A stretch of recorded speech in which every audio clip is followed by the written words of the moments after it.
आज डेट है 18। So last class में हम लोगों ने सीखा था fundamental theorem of integral calculus. इसमें बेसिक थ्योरम के फॉर्म में यही था कि अगर definite integral a to b f x d x होता है और एफ एक्स का अगर एंटी डेरिवेटिव या फिर एफ एक्स का इंटीग्रेशन अगर कैपिटल एफ एक्स होता है तो इस इंटीग्रेशन का वैल्यू हो जाएगा F of b minus capital F of a. यही हम लोगों ने कल लास्ट क्लास में सीखा था। जैसे एक एग्जाम्पल के फॉर्म में मान लो कि x square D x integration हमने बोला 0 to 1 तक निकालना है, तो एक्स स्क्वायर का जो डेफिनेट इंटीग्रेशन होता है या फिर एंटी डेरिवेटिव इंटीग्रेशन जो है वही एंटी डेरिवेटिव है, तो x cube by 3 plus of C होगा इसका वैल्यू। उसमें हम एक बार पुट करेंगे एक्स इक्वल टू 0 से लिमिट था 1, तो एक बार हम 1 पुट करेंगे माने इसका वैल्यू होगा 1/3 प्लस ऑफ सी, और माइनस करेंगे लोअर लिमिट माने 0 पुट करेंगे माने 0/3 प्लस ऑफ सी। तो ये सी मैं बार बार उस दिन से समझा रहा हूं कि ये सी बैलेंस हो जाता है, इसीलिए इसका वैल्यू ओनली बचा रहेगा 1/3। So it is only answer. Last class में हम लोगों ने ये सीखा था। सबको ये समझ में आया? अच्छा लगा? डेफिनेट इंटीग्रल का ये फॉर्म कैसे सी गायब हो जाता है सीख के अच्छा लगा? इंटरेस्टिंग लगा? ओके। अब मैं आगे डेफिनेट इंटीग्रल बाय सब्स्टिट्यूशन, यही आर्टिकल आज हम लोग पढ़ेंगे, डेफिनेट इंटीग्रल बाय सब्स्टिट्यूशन। और उसके बाद पहले मैं 2-3 अनाउंसमेंट कर देता हूं। तुम लोगों का एग्जाम होगा जो यूनिट टेस्ट जो है वो 28 से है, 28 से 31 जनवरी तक है। तुम लोगों का एग्जाम होगा 28 जनवरी से 31 जनवरी तक। ठीक है, सब लोग प्रिपरेशन शुरू कर दो। अभी ये डेफिनेट इंटीग्रल तब तक खत्म हो जाएगा, एक्चुअली इंटीग्रेशन चैप्टर ही खत्म हो जाएगा तब तक। तो इंटीग्रेशन चैप्टर जो है ये रहेगा तुम लोगों के एग्जाम में। क्लियर है सबको ये बात? अनाउंसमेंट समझ में आया? Yes sir. Okay. Yes sir. अब आगे कल एक स्टूडेंट ने एक क्वेश्चन पूछा था कि सर इंटीग्रेशन इसका वैल्यू कैसे निकालेंगे, integration of 5 to the power log x dx, इसका इंटीग्रेशन चाहिए। यही क्वेश्चन था नीरज तुम्हारा? हाँ सर। हाँ, अब बताओ कि ये इंटीग्रेशन कैसे निकलेगा, कौन बता सकते हो?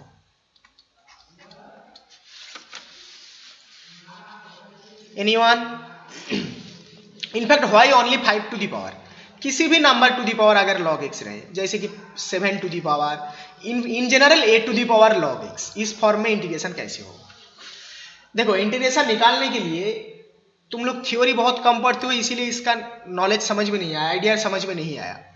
जस्ट रिमेंबर जो हम लोग इंटीग्रेशन का फॉर्मूला सीखे थे, root over of a square minus x square of d x, इसका प्रूफ मैं क्लास में किया था। तो इसको निकालने के समय तुम लोग देख सकते हो हमने पहले शुरुआत में इसको आई मान के इंटीग्रेशन शुरू किया था, फिर जैसे इंटीग्रेशन इक्वल टू दे के कर रहा था इधर फिर से एक बार आई आ गया था, माइनस आई इधर फिर से आ गया था ना, फिर उसी आई को इधर ले आके 2i कर दिया था, तो इससे इंटीग्रेशन का वैल्यू निकल गया था। Can you recall? ऐसे प्रूव किया था इस इंटीग्रेशन का वैल्यू। सेम मेथड यहां पर भी हम अप्लाई करेंगे। नीरज आप समझ में आ गए हैं क्वेश्चन कैसे होगा? इसी इंटीग्रेशन को हम मानेंगे कि दिस इज इंटीग्रेशन आई, इसका वैल्यू चाहिए I equal to integration of 5 to the power, ये भी इंटीग्रेशन निकालने का एक तरीका है, log x dx, माने हमें इस आई का वैल्यू चाहिए, यही हम लोग मोटिव है कि ये आई कितना है। अब शुरू कर दो इंटीग्रेशन बाई पार्ट्स। मान लो यहाँ पर 1 है, यहाँ पर 1 है, इंटीग्रेशन बाई पार्ट्स हम शुरू कर देंगे। जैसे ही इंटीग्रेशन बाई पार्ट्स शुरू कर देंगे फिर इसका एक कुछ ना कुछ आंसर निकलेगा, जो आंसर आएगा उसी के साथ आई को बैलेंस करेंगे। अब 1 और है 5 to the power log x, तो हम फर्स्ट फंक्शन किसको लेंगे? 1 को। 1 को लेंगे। 1 को क्यों फर्स्ट फंक्शन लेंगे? अगर हम 5 to the power log x को ले तो क्या दिक्कत है? 1 अलजेब्रिक फंक्शन है सर, वो एक्सपोनेंशियल है। हाँ, एक्सपोनेंशियल है। देखो इंटीग्रेशन का बेसिक रूल था LIAT लिएट या फिर आईलेट, जो भी तुम लोग जानते हो, ये टी या फिर आईलेट जो भी तुम लोग जानते हो, बोथ आर सेम। बट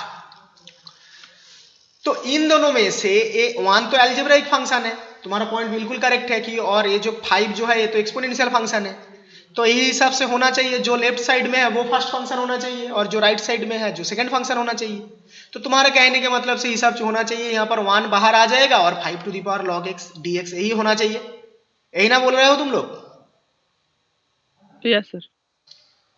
बिल्कुल, पॉइंट तुम्हारा बिल्कुल सही है कि हम लोग इस तरह से इसको कर सकते हैं। देखो ऐसे तुम लोग प्रोसीड करोगे, थोड़ा सा लंबा कैलकुलेशन होगा, इसी मेथड से करोगे तो होगा, बिल्कुल होगा, ऐसा नहीं है कि नहीं होगा।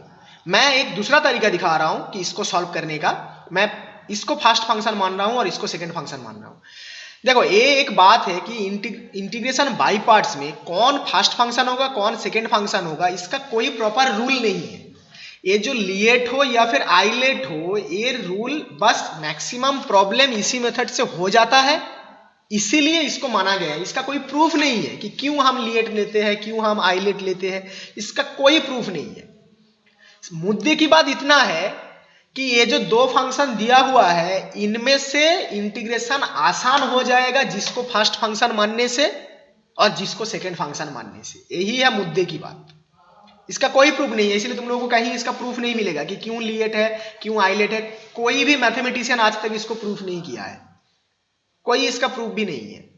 तो इसीलिए हम यहां पर 5 to the power log x को फर्स्ट फंक्शन मान रहे हैं, उससे इंटीग्रेशन आसान हो जाएगा। तो एक 5 to the power log x को बाहर निकाला, और 1 तो जहां भी रहता है तुम लोग बेसिकली 1 को ही सेकंड फंक्शन मानते हो। मैक्सिमम प्रॉब्लम में हम लोग यही करते हैं ना, जैसे log x 1 है, Yes, sir. तो हम लोग क्या करते हैं, 1 को ही फर्स्ट फंक्शन सेकंड फंक्शन मानते हैं, माने जो है उसको बाहर निकाल देते हैं। सेम उसी लॉजिक से इसको किया गया है, ऐसे समझ सकते हो। तो अब ये हो गया है 1 5 to the power log x और integration of dx first term minus, अब इसका डेरिवेटिव होगा a to the power x form में, a to the power x form. तो उसका डेरिवेटिव होता है a to the power x का डेरिवेटिव होता है a to the power x, माने यहाँ पर x के बदले है log x, फिर log ऑफ a माने यहाँ पर हो जाएगा log 5, a to the power x log a। समझ में आया यहाँ तक? फिर log x का derivative Yes, sir. log x का डेरिवेटिव ये होगा 1/x। क्लियर है यहाँ तक? No problem.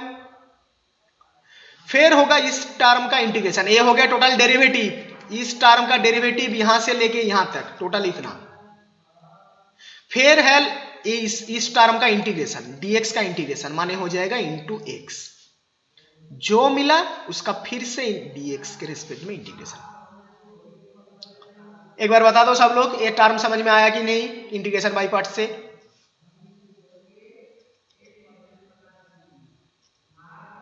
हाँ सर। बाकी लोगों को क्या समझ में नहीं आया है इंटीग्रेशन बाई पार्ट्स? अरे आ a गया to the sir. Power x का डेरिवेटिव क्या होगा, 5 to the power log x log 5, फिर से log x का डेरिवेटिव 1/x, और इस टर्म का इंटीग्रेशन होगा ओनली x, तो टोटल मिला dx। सही है एकदम यहाँ तक।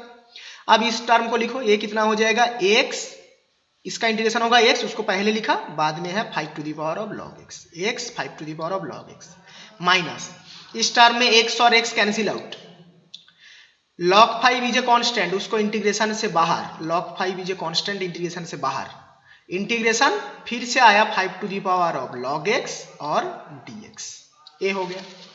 देखो यही आई था, यही ना आई था, ये वाला जो इंटीग्रेशन है, इसी को निकालने के लिए Yes, हम sir. लोग प्रोसीड कर रहे थे, और यही मेरा आई है, तो इसके बदले हम आई रिप्लेस कर सकते हैं। Yes, sir. बस आगे वही करेंगे, नेक्स्ट लाइन यही होगा। और i equal to left side में था आई, और राइट साइड में फर्स्ट टर्म मिला था ax 5 to the power of log x first term, और माइनस इधर log 5 कांस्टेंट पहले से था, और जो इंटीग्रेशन लेके टोटल जो वैल्यू है उसका वैल्यू है i, यूजिंग उसको इक्वेशन नंबर 1 डाल देना, यूजिंग 1 इक्वेशन नंबर 1 डाल देना, जहां पर लेट i जो किए हो, इस वाले लाइन को माने इसको मान लेना let i equal to this, इसको इक्वेशन नंबर 1 दे देना, इसको यूज किया गया है। सब लोग खुश? ये प्रोसेस समझ में आया कैसे इंटीग्रेशन आई मान के किया जाता है, यूज किया जाता है उसको? Yes, yes, sir. Yes, sir. बाकी गर्ल्स निशु, ओके, बॉयज में कृषिप तुम्हें समझ में आया ये लाइन? Yes, sir. ओके, अब दोनों आई वाले टर्म को एक साइड में कर लो, तो इधर आई इंटू टोटल टर्म हो जाएगा, इधर था 1 पहले से था इधर, और उधर से माइनस log 5 इधर आएगा तो प्लस log 5, तो I into 1 plus of log 5, this is equal to x 5 to the power of log x। अब इससे मिल जाएगा i equal to, just divide कर दो, i का ही वैल्यू चाहिए था ना, ये तो इसको डिवाइड कर दो, तो ये हो जाएगा x 5 to the power of log x divided by यहाँ पर है 1 plus of log 5, 1 plus of log 5, और साथ में यहां पर प्लस सी, एक integrating constant. This is the complete answer of this problem. Answer हो जाएगा where c is an integrating constant. C is an integrating constant. 5 to the integrating constant.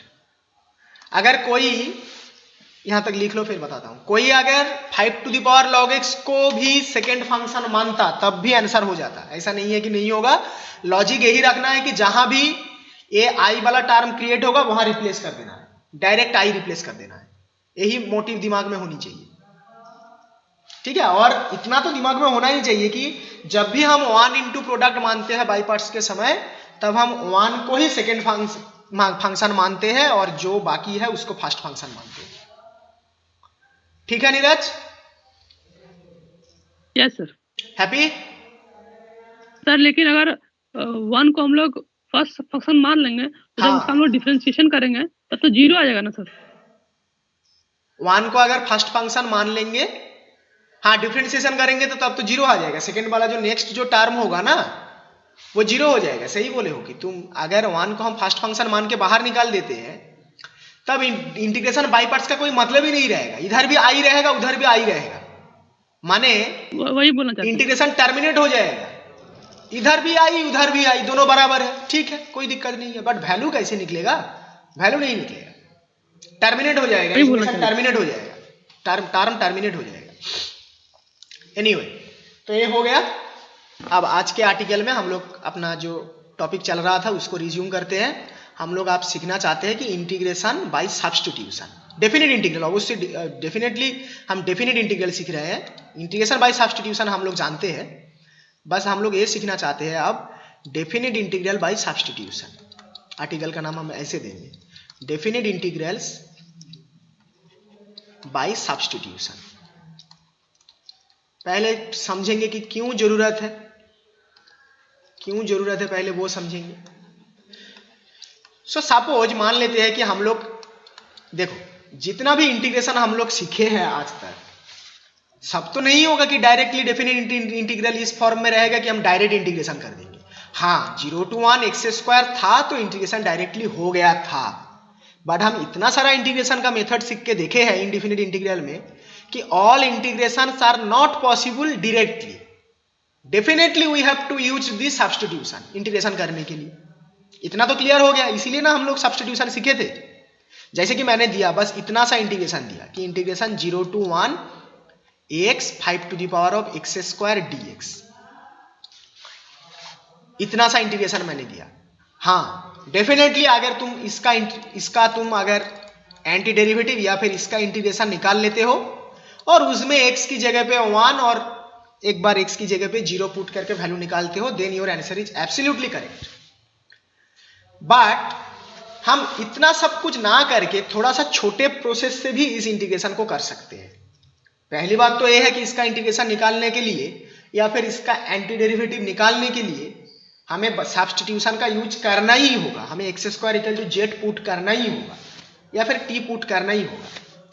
तुरंत हम क्या करेंगे, जैसे ही हम x² t पुट कर देंगे, ये इंटीग्रेशन तो छोटा हो जाएगा। ये तो हो जाएगा जो भी मेथड तुम लोग जानते हो, 2x dx dt, ये सब होगा। यहाँ पर x को बैलेंस कर लेंगे, x dx को बैलेंस कर लेंगे, x और dx को, और 5 to the power t कर देंगे। साथ साथ ये जो इंटीग्रेशन का लिमिट है इसको भी हम चेंज कर देंगे t वेरिएबल के रेस्पेक्ट में। माने इस इंटीग्रेशन का अभी लिमिट है x = 0 to 1, क्योंकि यहां पर x के रेस्पेक्ट में इंटीग्रेशन हो रहा है। अब आगे जो लाइन होगा वहां पर लिमिट तो तुम 0 to 1 नहीं लिख सकते। क्यों नहीं लिख सकते? क्योंकि आप तुम्हारा आगे इंटीग्रेशन हो रहा है t के रेस्पेक्ट में, तुम तो यहां पर लिखोगे आप 5 to the power t, यहां पर लिखोगे dt, और यहां पर जो x dx के बदले लिखोगे तुम हाफ ऑफ dt, माने हाफ बाहर निकाल दोगे। आप तो तुम नहीं लिख सकते ना कि इट इज 0 to 1, क्योंकि ये लिमिट है x = 0 to 1 और तुम्हारा अब इंटीग्रेशन हो रहा है t के रेस्पेक्ट में। क्वेश्चन में दिया था x का वैल्यू 0 to 1। सबको समझ में आया दिक्कत क्या है? क्यों गलत हो जाएगा अगर कोई ये लाइन करता है? इतना अच्छे से एक्सप्लेन किया कि क्वेश्चन में लिमिट दिया हुआ है 0 to 1। तुम जैसे ही सब्स्टिट्यूशन, इसको सॉल्व करने के लिए तुम्हें सब्स्टिट्यूशन करना ही होगा, दुनिया में और कोई रास्ता ही नहीं है इसको सॉल्व करने के लिए। जैसे ही तुम सब्स्टिट्यूशन करने के लिए गए तुरंत तुम्हारा प्रॉब्लम ट्रांसफर हो गया टी में, जबकि तुम्हारा वेरिएबल का वैल्यू अभी भी है एक्स में। ये तो गलत हो गया। तो इसीलिए हम इस लाइन में क्या करेंगे, ये जो लिमिट दोनों है इसको भी हम टी में ट्रांसफर कर लेंगे। हम क्या करेंगे, so we transfer the limits also, we transfer the limits also in t, t में ट्रांसफर कर लेंगे। जैसे एक्स को हमने ट्रांसफर किया था इनडेफिनिट इंटीग्रल के केस में, एक्स को डीएक्स को सबको ट्रांसफर कर लिया था टी में। डेफिनिट इंटीग्रल में एक और सेंटेंस ऐड हो गया था कि हम साथ साथ वेरिएबल का लिमिट भी ट्रांसफर कर लेंगे नए वेरिएबल में, न्यू वेरिएबल्स के रेस्पेक्ट में।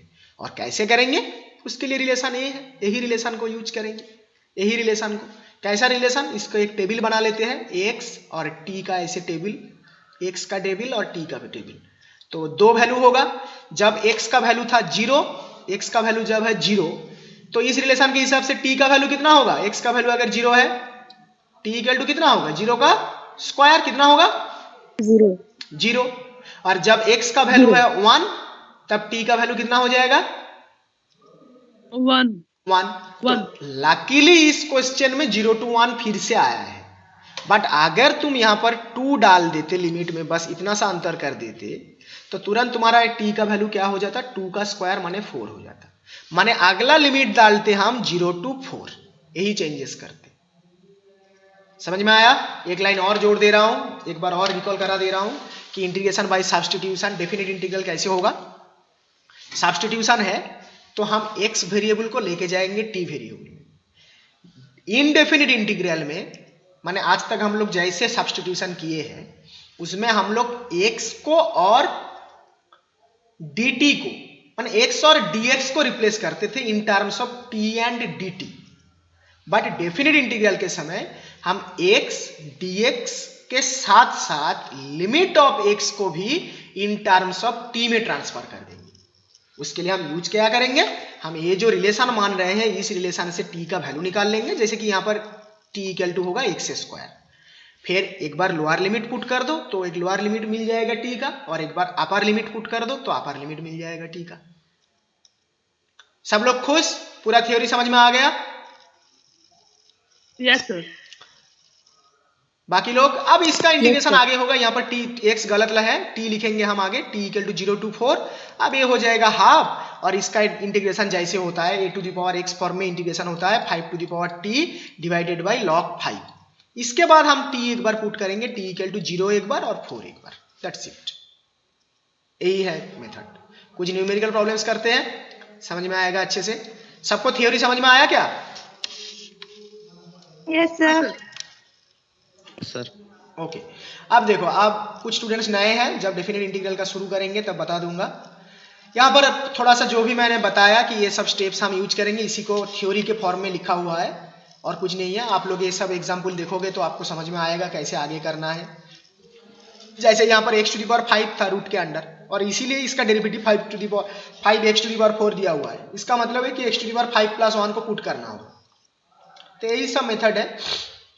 हाँ, इसमें तुम एक काम और कर सकते हो कि कोई ये भी कर सकता था इस इंटीग्रेशन में कि अगर लिमिट नहीं चेंज कर रहे हैं तो पहले इसका पूरा इंटीग्रेशन निकाल लो जैसे सब्स्टिट्यूशन से होता है, फिर t से वापस आ जाओ x में, माने पहले हम x से गए t में, फिर t से तुम वापस आ जाओ x में, फिर तुम x का लिमिट पुट करो, वो कर सकते हो। बट हम नहीं करना चाहते हैं, हम फिर से x को क्यों आएंगे, हम डायरेक्टली t का वैल्यू पुट कर देंगे। समझ में आया नीरज, निशु, कृषि? Yes sir. ओके। अब आगे हम लेते हैं, यहाँ पर कुछ एक्सरसाइज से प्रॉब्लम उठाते हैं। एक्सरसाइज से प्रॉब्लम, मान लो पहला प्रॉब्लम ही ले रहा हूँ, आसान सा एक प्रॉब्लम ले रहा हूँ, इसके बाद थोड़ा थोड़ा करके धीरे धीरे आगे बढ़ता हूँ।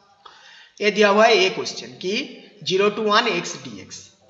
Question number exercise 7.10, exercise 7.10, question number 1। ये इंटीग्रेशन है 0 to 1 x by x square plus 1 of dx। अब भूल जाओ, ये डेफिनेट इंटीग्रल को भूल जाओ, सोचो कि ये इनडेफिनेट इंटीग्रल ही है। तो इसका कैसे हम लोग करते हैं इसका इंटीग्रेशन? सब्स्टिट्यूशन से x स्क्वायर प्लस 1 को t सब्स्टिट्यूट करके। Good good good, very good. Very good. तो वही किया जाए, पुट, देखो इसको मैं एक और तरीके से कराऊंगा ताकि तुम लोगों को समझ में आए अच्छे से। पुट इक्वल टू, पुट करेंगे हम एक्स स्क्वायर, पुट केवल पुट कर दिया, जस्ट ए मिनट, हम डालेंगे put t equal to x square, मैं गलत इधर लिखना था मुझे, x square plus 1, x square plus 1 equal to t. इससे मिलेगा मुझे 2x dx equal to dt, क्योंकि 1 का डेरिवेटिव 0 हो जाएगा, केवल एक्स स्क्वायर का डेरिवेटिव होगा 2x dx, this is equal to dt। इससे मिलेगा x dx equal to 1/2 dt। क्यों ऐसा किए? क्योंकि ऊपर देखो x और dx है, इसीलिए हमने ऐसा लिया। तो इतना क्लियर हो गया। पहले बाहर हाफ इंटीग्रेशन डालेंगे, अभी तक हम लिमिट नहीं पुट किए हैं। यहाँ पर ये हो जाएगा dt, यहाँ तक भी क्लियर है, x dx का खेल खत्म। अब 1/t भी होगा, क्योंकि एक्स स्क्वायर प्लस 1 का वैल्यू हमने माना है कितना, t, तो 1/x स्क्वायर प्लस 1 था, इसीलिए हुआ 1/t dt। इतना भी हो चुका है। अब हमें बस लिमिट लिखना है, t के टर्म्स में लिमिट। उसके लिए फिर से हम टेबल बनाएंगे, x और t का लिमिट का टेबल। तो लिमिट, पहला x का लिमिट जब है 0, तब t का वैल्यू कितना होगा, सब लोग बताओ। x का वैल्यू अगर 0 पुट करते हैं यहाँ, t इक्वल टू कितना, 1। और x का वैल्यू अगर 1 पुट करते हैं तो t का वैल्यू कितना, 2। बस यही पुट करेंगे तो इंटीग्रेशन का लिमिट अब होगा 1 to 2। दैट्स इट, यही है आंसर। अब बेसिक के इंटीग्रेशन है, कर लेंगे। अच्छा, यहाँ पर अच्छे से समझने के लिए, टीचर को इंप्रेस करने के लिए, अगर एग्जाम में टाइम रहता है तो ऐसे लिखना है। यहाँ पर x इक्वल टू 0 to 1 इस लाइन में था, बट इस लाइन में हो गया है t इक्वल टू 1 to 2। समझ में आया सबको? एकदम प्रिसाइज्ड आंसर है, ताकि टीचर को समझ में आए कि तुम्हारा कॉन्सेप्ट एकदम क्लियर है, कोई भी डाउट नहीं है। अब आगे हम लिखेंगे, ये हो गया हाफ, और ये इसका इंटीग्रेशन हो जाएगा log t, dt by T का वैल्यू क्या होता है, log t।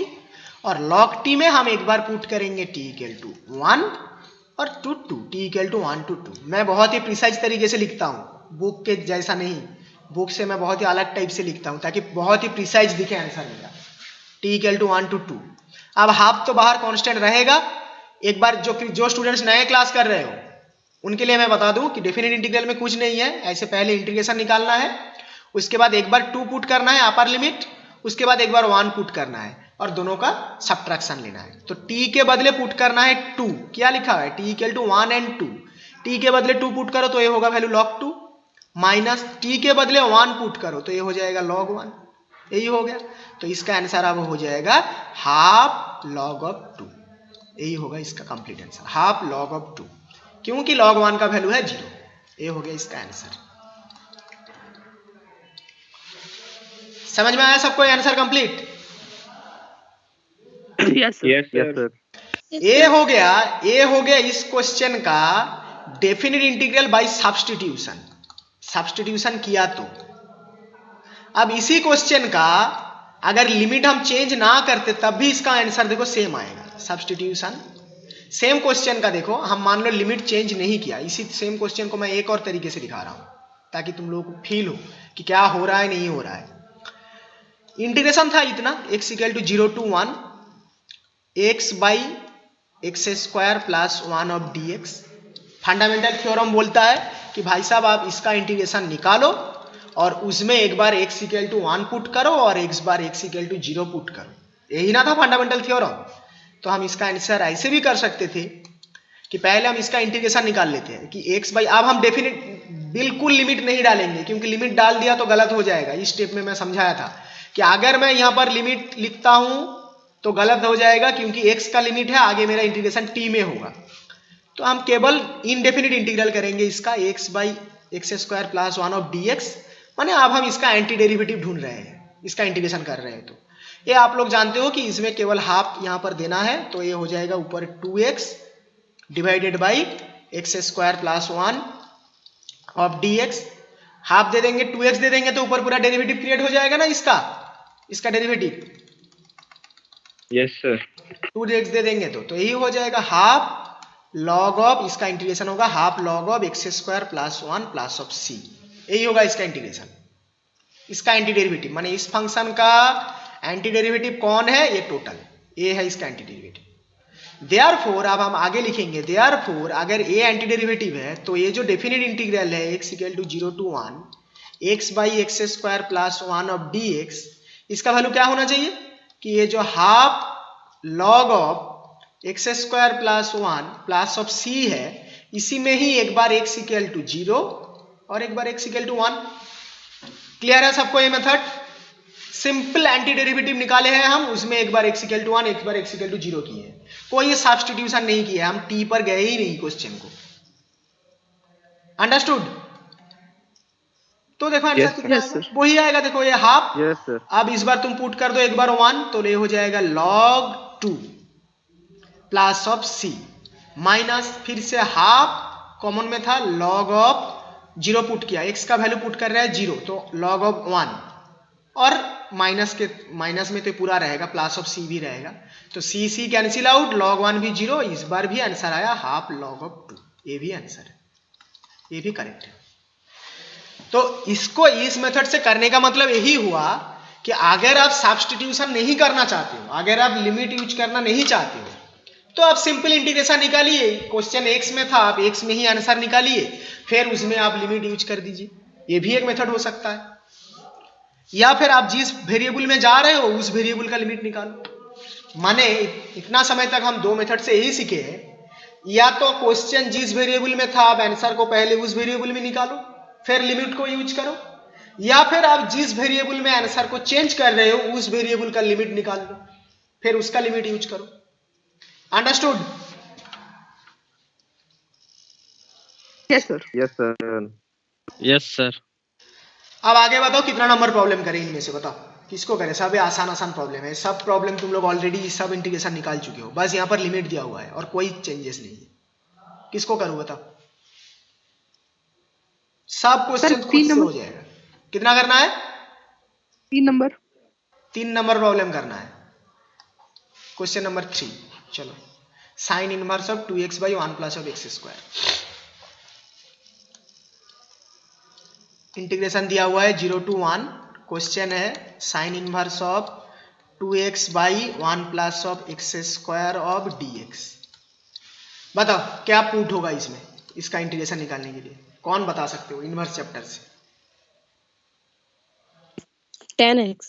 Good good good, very good. tan x नहीं बेटी, अब यहाँ पर x ऑलरेडी है कुछ छोड़ के। हाँ tan थीटा, थीटा मानो t मानो, तुम्हारे अपने नाम से मान लो, tan n निशु मान लो, कोई दिक्कत नहीं है, x को छोड़ के। क्यों ऐसा किया था? क्योंकि एक थ्योरम था, एक प्रॉपर्टी था इनवर्स चैप्टर का, इनवर्स नहीं माने ट्रिगोनोमेट्रिक आइडेंटिटी था कि 2 tan theta divided by 1 plus of tan square theta, इसका वैल्यू कितना था कौन जानते हो? sin 2 theta. Sine of 2 theta, बहुत अच्छे, साइन 2 थीटा। तो अगर हम यहाँ पर x के बदले tan थीटा पुट कर देते हैं तो ये sign inverse of sine 2 theta create हो जाएगा। माने हम क्वेश्चन को लेके चले जाएंगे कहाँ? थीटा में लेके चले जाएंगे, ओनली थीटा, इनवर्स को खा जाएंगे हम अगर हम एक बार x equal to tan theta put कर देते हो। तो दिक्कत तो यही कर रहा है ना ये साइन इनवर्स, इसी को खा जाएंगे हम tan थीटा पुट करके, तो यही करना है, ट्रिगोनोमेट्रिक आइडेंटिटी से दिमाग में लाना है।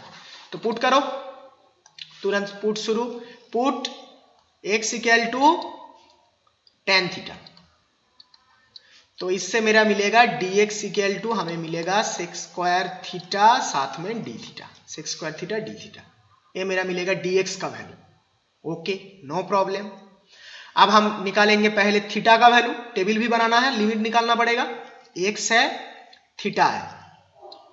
अच्छा ओके, देखो यहां से x इक्वल टू मिला है हमें tan थीटा, तो थीटा इक्वल टू इस लाइन से कितना मिलेगा? इस लाइन से मिलेगा, इस लाइन से मिलेगा theta equal to tan inverse of x। x अब बताओ जब x का वैल्यू 0 होगा थीटा का वैल्यू कितना होगा? tan इनवर्स ऑफ 0 माने कितना? 0। गुड। अब कोई दूसरा कोई बताओ, अगर x इक्वल टू 1 हो तो थीटा का वैल्यू कितना होगा? π/4। π/4, tan इनवर्स ऑफ 1 माने π/4। सब लोग बताओ ये लिमिट समझ में आया कि नहीं बताओ? Yes sir. ओके, तो आप पुट करना शुरू करो इसमें। तो इस लाइन में हम प्रिसाइज तरीके से लिखेंगे, यहाँ पर x इक्वल टू 0 2 था इसमें हम बदल गए, हम दुनिया सरकार बदल गया, अब टी में आ गए, टी इक्वल टू 0 टू ए हो गया π/4। देखो टी का वैल्यू एक बार है 0 और एक बार है π/4, टी इक्वल टू 0 टू π/4। अब आगे साइन इनवर्स जैसे चल रहा था चलेगा, यहां पर हम पुट करेंगे 2x के बदले पुट करेंगे tan थीटा डिवाइडेड बाई नीचे था 1 plus of tan square of theta, साथ में dx के बदले अब हमें मिला है sec स्क्वायर ऑफ थीटा और d थीटा। dx का वैल्यू था sec square theta d theta, इतना हो चुका है। अब वैल्यू रिप्लेस करो, ए हो जाएगा t इक्वल टू 0 टू π/4, ये हो जाएगा साइन इनवर्स ऑफ, इसका वैल्यू हुआ sin 2 theta by trigonometric identity, और ये जैसे था वैसा रहेगा, sec square theta d theta जैसा था वैसा ही है, कोई दिक्कत नहीं है। इसके बदले हम लिखेंगे 2 थीटा, 2 थीटा में से 2 तो कांस्टेंट है, इसको भगाओ बाहर, t equal to 0 to π/4 limit चल रहा था, 2 को बाहर निकाल दिया, sine inverse of sine 2 theta, 2 constant बाहर चला गया, अब बचा है theta sec square theta d theta. अब बताओ ये इंटीग्रेशन कैसे होगा, theta sec square theta d theta, क्या मेथड होगा इसके लिए? सर टी थीटा होगा ना सर, टी के जगह पे कौन सा t की जगह में थीटा होगा? t इक्वल टू 0 टू π/4 लिख रहे थे। ओहो मैं सॉरी मैं नया वेरिएबल t में नहीं थीटा में लिया हूँ, इस क्वेश्चन को हम लोग थीटा में कर रहे हैं, I am sorry. Absolutely correct, बहुत अच्छा है, समझ में आ रहा है तुम लोग, ये t नहीं, हम नया क्वेश्चन थीटा में कर रहे हैं इस क्वेश्चन को, theta equal to 0 to π/4, absolutely correct, theta equal to 0 to π/4, t का कोई है ही नहीं इस क्वेश्चन में, कोई t है ही नहीं। ओके आप बताओ ये थीटा sec स्क्वायर थीटा का इंटीग्रेशन कैसे निकालते हैं हम लोग, किए हो इस तरह के इंटीग्रेशन तुम लोग? इंटीग्रेशन बाय पार्ट्स मेथड से एकदम इंटीग्रेशन बाय पार्ट्स कर देंगे, एक लाइन का क्वेश्चन है। किसको फर्स्ट फंक्शन मानेंगे? थीटा को सर, हाँ थीटा को फर्स्ट फंक्शन मानो, बाहर निकालो और डालो, तो वो करते हैं आगे। अच्छा यहाँ पर ध्यान देने वाली बात थोड़ा सा है, यहाँ पर ध्यान देने वाली बात क्या है, इक्वल टू थीटा को बाहर निकालेंगे और इंटीग्रेशन हम डालेंगे किसका, sec square theta d theta. यहाँ पर थोड़ा सा ध्यान देने वाली बात ये है कि अगर तुम यहाँ पर लिमिट लिखते हो कि थीटा इक्वल टू, हम डालते हो तुम थीटा इक्वल टू, अब कोई नहीं लिखेगा अभी, थीटा इक्वल टू 0 टू π/4, तो इतना तो क्लियर है कि इस वाले पार्ट के लिए तुम लिमिट यूज करोगे, इस वाले पार्ट के लिए, बट ये थीटा छूट गया है ना,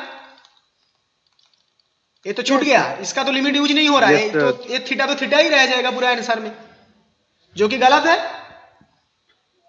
यस सर। इसीलिए हम क्या करेंगे, जैसे ही बाई पार्ट्स आ जाएगा तुरंत हम लिमिट लिखने का तरीका ही चेंज कर देंगे, हम इसको कर देंगे थीटा इंटीग्रेशन, यहां पर थीटा इक्वल टू ना लिख के ये sec square theta d theta केवल लिखेंगे, और इसका जो भी वैल्यू आएगा उसमें हम यूज करेंगे थीटा इक्वल टू 0 टू π/4, ऐसे यूज करेंगे इसको, ताकि ये वाला थीटा ना छूटे। समझ में आया? जब भी बाई पार्ट्स आ जाएगा हम तुरंत चेंज कर देंगे उसको लिखने का तरीका। Yes sir. केवल अगर कोई यहां पर लिमिट यूज करते हो तो इतना तो क्लियर है, इस पार्ट के लिए सही हो जाएगा, बट ये वाला जो पार्ट है ये छूट रहा है, सब लोग लिमिट के अंडर रहे, इसीलिए हमने यूज किया थीटा इक्वल टू 0 टू π/4, एक ही बार सबको एक साथ करके। अंडरस्टूड? Yes sir. बट जो सेकेंड वाला जो पार्ट होगा इसमें देखो कोई दिक्कत नहीं है, क्यों? क्योंकि इसमें इसका पहले थीटा का डेरिवेटिव, थीटा का रेस्पेक्ट में डेरिवेटिव 1, और sec स्क्वायर थीटा का थीटा के रेस्पेक्ट में डेरिवेटिव होगा tan theta, tan of theta, उसका हम इंटीग्रेशन निकालेंगे थीटा के रेस्पेक्ट में। यहां पर हम लिमिट इसी में ही यूज कर सकते हैं, क्योंकि ये टोटल टर्म थीटा के अंडर ही है, थीटा इक्वल टू 0 टू π/4। देखो यहां पर कोई टर्म इंटीग्रेशन से बाहर नहीं है, तो यहां पर हम सेम मेथड जो रेगुलर डेफिनेट इंटीग्रल का लिमिट लिखते हैं रेगुलर मेथड से यूज करेंगे, इसका नोटेशन। बस ये सब नोटेशन है और कुछ नहीं, ये सब तो नोटेशन है, हम चिन्हित कर रहे हैं कि कैसे कौन होगा। इस टर्म में अगर ऐसा यहां पे लिखता तो ये छूट जाता, इसीलिए इसको ऐसे लिखे है। Understood? Yes sir. Yes sir. बस आप करो, अब इसका इंटीग्रेशन होगा थीटा tan थीटा, ये वाला टर्म जहां पर हम यूज करेंगे एक बार limit theta equal to 0 to π/4, और इस वाले टर्म का tan थीटा का इंटीग्रेशन होता है, कौन जानते हो, log ऑफ कितना होगा, sec theta हाँ log ऑफ सेक थीटा। अब हम पुट करेंगे थीटा इक्वल टू 0 to π/4। इसके लिए एक बार π/4 पुट करो तो ये हो जाएगा π/4 tan π/4 माइनस 0 पुट कर देंगे तो थीटा का ही वैल्यू 0 पुट करना है, तो ये तो हो गया 0, साथ में tan का कुछ भी रहे हमें क्या लेना देना है, 0 मिल गया, ये पहला टर्म कंप्लीट, इसका खत्म, माइनस इसका log sec π/4 minus log sec of 0, log sec of 0, यही पुट करना है। तो इससे ये वाला टर्म मिलेगा, tan π/4 का वैल्यू है 1, तो ये हो गया π/4, इस वाले टर्म का पूरा simplification completed, minus log sec π/4 का वैल्यू कितना होगा, sec π/4 का वैल्यू कितना है, √2, तो ये हो जाएगा log √2, और ये हो जाएगा माइनस माइनस प्लस, और ये log sec 0 का वैल्यू कितना है 1, log 1, फिर से ये log 1 गायब, इसका वैल्यू 0 होगा, इक्वल टू ओनली आंसर होगा π/4 माइनस log √2। अब √2 का तुम 2 to the power हाफ करके कोई बाहर भी इसको लिख सकते हैं, माने इसको ऐसे भी लिखा जा सकता है π/4 माइनस हाफ log 2, ये भी कोई लिख सकता है। इनमें से फिर से कोई 1/4 कॉमन लेके पाई माइनस 2 log 2, इसको भी लिख सकते हैं, माने इसको ये भी लिखा जा सकता है, कोई ऐसा भी लिख सकते हैं, 1/4 बाहर निकाल दिया इक्वल टू, फिर पहले टर्म में 1 है, पाई है पहले टर्म में, और दूसरे टर्म में नीचे 2 था, हमने 1/4 बाहर निकाला है तो इसलिए 2 देना होगा गुना में, 2 log 2, ये भी आंसर है। फिर से इसी 2 को कोई ऊपर में ले जा सकते हो, तो इसका आंसर हो जाएगा 1/4 पाई माइनस ऑफ log 4। कितना सारा आंसर देख रहे हो एक क्वेश्चन का, केवल log के प्रॉपर्टी से, ये भी आंसर है, ये भी एक लाइन लिखे तो ये भी आंसर है, ये भी आंसर है, ये भी आंसर है, जो जिसको करोगे सब आंसर, सब log के प्रॉपर्टी से। ये 2 को आप ऊपर लेके चला गया, पावर में चला गया, तो ये 4 हो गया। Happy, everyone is happy, answer को यहीं पे खत्म कर दो, अगर एमसीक्यू रहे तो उसके साथ मैच कराना, बाकी यहीं पर ही कंप्लीट, टाइम नहीं है और आगे करने की, बहुत कर दिया यहाँ तक, यहीं पर एग्जाम में छोड़ देना है, ज्यादा सिंप्लीफिकेशन नहीं करना है। ओके, तो आप लोग इस तरह से ये चैप्टर पूरा कंप्लीट करना, सब बेसिक इंटीग्रेशन है, उसमें केवल लिमिट यूज करना है, ये सब इंटीग्रेशन आप लोग पहले किए हो, इसको कंप्लीट करना, ठीक है। अब नेक्स्ट क्लास में हम लोग डेफिनिट इंटीग्रल का कुछ प्रॉपर्टी सीखेंगे, ताकि इंटीग्रेशन और आसान हो जाए, और डेफिनिट इंटीग्रल और आसान हो जाए, जैसे जैसे जाएंगे डेफिनिट इंटीग्रल और आसान होता जाएगा, एक एक थ्योरी आता जाएगा और आसान होता जाएगा। यस एक